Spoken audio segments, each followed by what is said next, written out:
అందరికీ నమస్కారం. గీతా పట్టణానికి స్వాగతం. నా పేరు రాజేశ్వరి.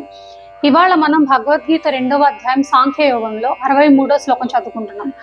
62, 63 శ్లోకాల్లో మనస్సును ఇంద్రియములను వశపరుచుకోకుండా భగవత్ పారాయణుడు కాకుండా ఉండటం వల్ల కలిగే హాని శ్రీకృష్ణుడు వివరిస్తున్నాడు. మన శ్లోకం చదువుకుందాం. క్రోధాద్భవతి సమ్మోహ సమ్మోహాత్ స్మృతి విభ్రమః స్మృతి భ్రంశాత్ బుద్ధినాశో బుద్ధినాశాత్ ప్రణశ్యతి. దీని అర్థం ఏంటంటే అట్టి క్రోధము వలన, అట్టి క్రోధము అంటే అలాంటి క్రోధం అంటే ఏంటి? ఇంతకు ముందు శ్లోకంలో చదువుకున్నాం కదా మనము. విషయములందు ఆసక్తి ఏర్పడును, ఆసక్తి వలన కోరికలు కలుగును, కోరికలు తీరనప్పుడు క్రోధం కలుగును. సో అలా కలిగిన క్రోధము వలన వ్యామోహము కలుగును. దాని ప్రభావమున స్మృతి చిన్నాభిన్నమగును. స్మృతి భ్రష్టమైనందున బుద్ధి అనగా జ్ఞానశక్తి నశించును. బుద్ధి నాశము వలన మనుష్యుడు తన స్థితి నుండి పతనమగును. ఇక్కడ కొన్ని స్టేట్స్ చెప్పారు, అంటే ఇక్కడ నుండి ఇక్కడ ఇలాగవుతుంది, ఇక్కడ నుండి ఇలాగవుతుందని. మనం అవి ఒకసారి డీటెయిల్డ్గా తెలుసుకుందాం.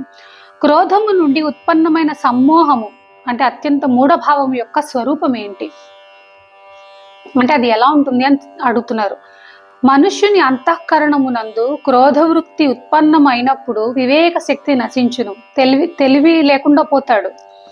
అప్పుడు అతడు మంచి చెడ్డలు ఏమాత్రమో ఆలోచింపజాలడు, మంచి చెడుల వ్యత్యాసం తెలుసుకోలేకపోతాడు. క్రోధమునకు లోనై అతడు చెయ్యు కార్యము యొక్క పరిణామములను ఏమాత్రం పట్టించుకొనడు. క్రోధము వలన ఉత్పన్నమగు సమ్మోహము యొక్క స్వరూపం ఇదే. అంతే కదా, కోపంలో ఊగిపోతే ఆ చేసే పని ఏంటి, ఇప్పుడు ఈ పని చేస్తే దాని ప్రభావం ఏముంటుంది అనేది, ఆ పరిణామం ఏమవుతుంది అనేది ఆలోచించుకోలేకపోతాడు. ఎందుకు? ఆ జ్ఞానం లేక, ఆ తెలివి లేక. అది కోపం కంట్రోల్లోకి మన మనసుని తీసేసుకుంది. అదే చెప్తున్నారు ఇక్కడ. క్రోధము ఉత్పన్నమైన సమ్మోహం అంటే ఏంటి అంటే ఇదే. అలాగే సమ్మోహము వల్ల కలుగు స్మృతి విభ్రమము యొక్క స్వరూపం ఏంటి? అసలు విభ్రమము అంటే ఏంటి అంటే భ్రమ. ఓకే, సో సమ్మోహము అంటే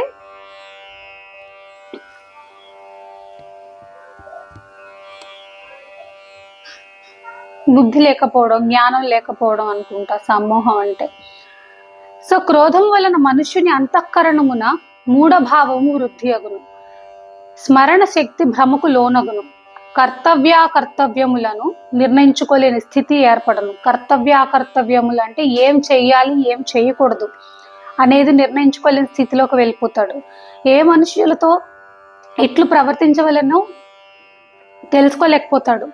అతనికి గల స్మృతి శక్తి క్షీణించి అనుకొనిన పనులు నెరవేర్పలేడు. సమ్మోహము వలన కలుగు స్మృతి విభ్రమము అంటే ఇదే.